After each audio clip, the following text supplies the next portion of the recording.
Welcome back to 908barbell.tv. We are coming back to you with another update on my L5-S1 microdiscectomy surgery that took place on June 14th. Today is June 18th. How am I feeling? So I'm feeling all right. The day of the surgery, I was definitely tender. You're really out of it because of the anesthesia and some of the pain meds that they give you. The incision site was probably where a lot of the pain was in the hospital, but when I got home, that incision pain ended up referring a lot into my glute. It's called referred pain. Many people who have had the surgery have spoken about it. That nerve that was pinched for in my case, 6 months, it was basically held down for 6 months. So being that pressure is relieved, that nerve is damaged, and it's going to take a little bit of time for that nerve to continue to fire correctly and understand that it can do its original job. So I did have sort of the first 2 or 3 days after, day 1 and day 2 post-op, I had some pain in my glute, I had some tightness in my calf, never really anything in my hamstring too much, and it was a little nerve-wracking. I called my PT, I let her know, this is what's happening. She reassured me that that's very normal. A lot of people go through that. Once he got into my back, the doctor also said the herniation was much larger than he expected, much larger than the MRI has shown. So if you're looking at MRIs and basing a lot of treatments and things off of just MRI images, try not to base a lot of it off of it, because like he said, mine didn't seem very big on the MRI. But I knew I had a lot of pain and it didn't really add up until he got in there and realized it was a little bit bigger than he expected. Some things to think about when you get home from surgery. Number one, try to move as much as you can. I know myself, I need to be on the move. So the next morning after I woke up, I tried my best to walk up and down my street. Now trust me, you're not going for a hike, you're not going for a mile walk, but just something to get those small muscles in your back moving around. So it's about 200 meters up and down my block. That's what I do 3 times a day. So I do it in the morning. Once I wake up, I drink a bunch of water. Before I even have a coffee or anything, I go for a walk up and down the street. Usually I've had my family members have been great. They've come by, my friends, just for a little bit of support. So they go for the walk with me. It's up and down the street. It's nothing big. But that allows me to, number one, get everything moving. And I feel like part 1 of my day's over. So I try to look at it as a practice. Being a coach and everything, it's like a triple session. So first session's done usually by 9:30 in the morning. Second session will take place around 2. And then in the evening, the third session will take place. And it'll all be the same little route. I go down, I go from stop sign to stop sign, and that's it. Now throughout the day, I try my best also not to just lay on the couch. We have a recliner. Some people are gonna do different things and have different pieces of furniture where they're gonna feel most comfortable. For me, it was a recliner.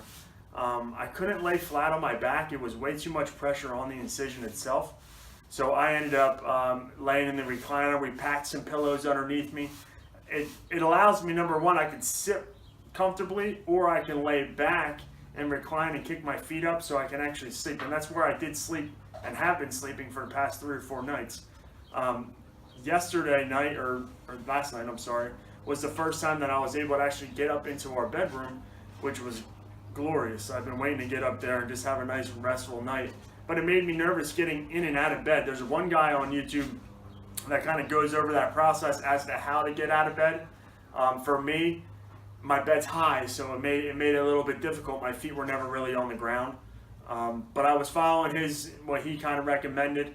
And you push up with one arm and you try to keep your back as stiff as a board, and while your legs fall down, your body comes up.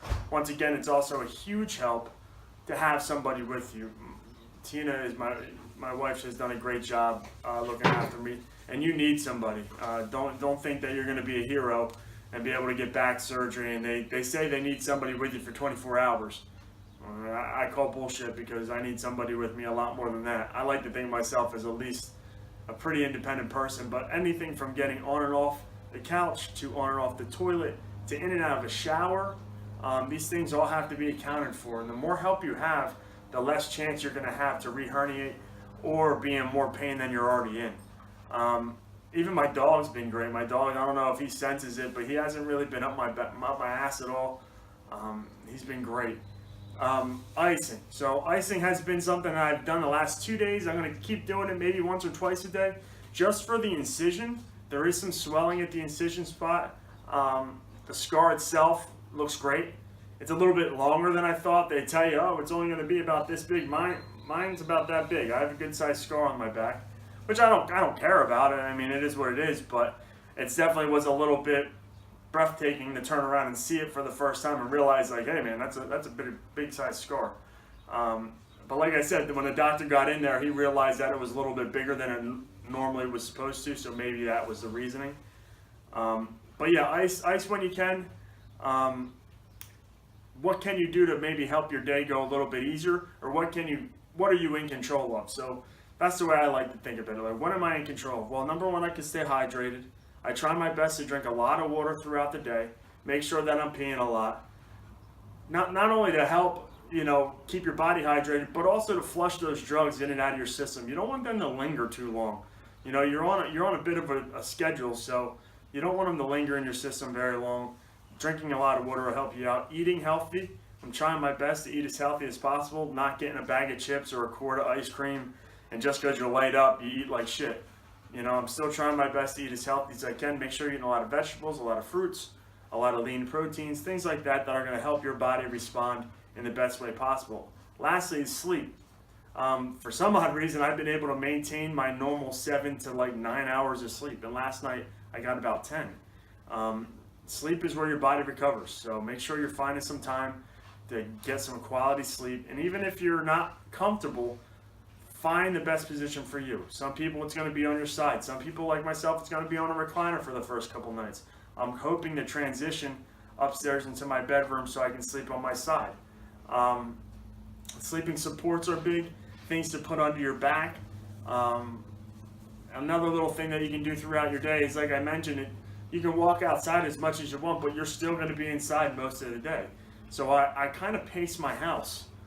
I look like a complete nut job, but I pace throughout my house. I make sure that I'm always moving, trying to stay pain-free. A lot of my pain was when I was walking. When my right heel hit the ground, I had a big stabbing pain in my right glute. That pain's gone. That referred pain, like I said, comes and goes. People say it happens. My main goal is to be pain-free. Try not to think about rehab as fast as I can get into the gym. That's what I'm going to do. I don't wish this injury upon anybody. Not only is it painful, but it's annoying because everything's so up in the air. You can go to chiropractors, you can go to doctors, and a lot of the answers you get is it depends. Well, that's bullshit, and nobody has time for it depends. It's not a definitive answer.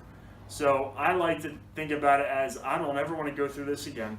So I'm going to try everything I can do right now to make sure that never happens. So the gym is always going to be here. I'm really looking forward to the next 3 months. 3 months is 12 weeks. That's what they say is full recovery time for that scar tissue to heal around the disc. And even after that, I'm going to be taking it very slow. And I'm looking forward to it. I'm looking forward to the mental challenge and the physical challenge of staying disciplined. I'm a big disciplined guy. Whether it's waking up early to get in the gym or making sure things are done on time, I'm all about that. And I think that's a huge part of being a productive person. So I'm going to continue to keep discipline in my life, whether that is drinking water, going for walks, eating healthy, getting enough sleep, things like that, taking some supplements that are going to help. So that's where I'm leaning at. I'm going to try to do this on an every week basis so we can stay in touch. I hope anybody who's getting ready to go through this is going to tune into our page and find some relief or find some information that, I'm not a doctor, but I can give you my experience. Like I said, ultimately I want to get back into the gym, but for now, we're looking for a pain-free day, and the best thing that we can do is take our time and make sure we're rehabbing the best that we can. I'll check back with you guys next week. I hope you have a good week. Stay safe, stay strong.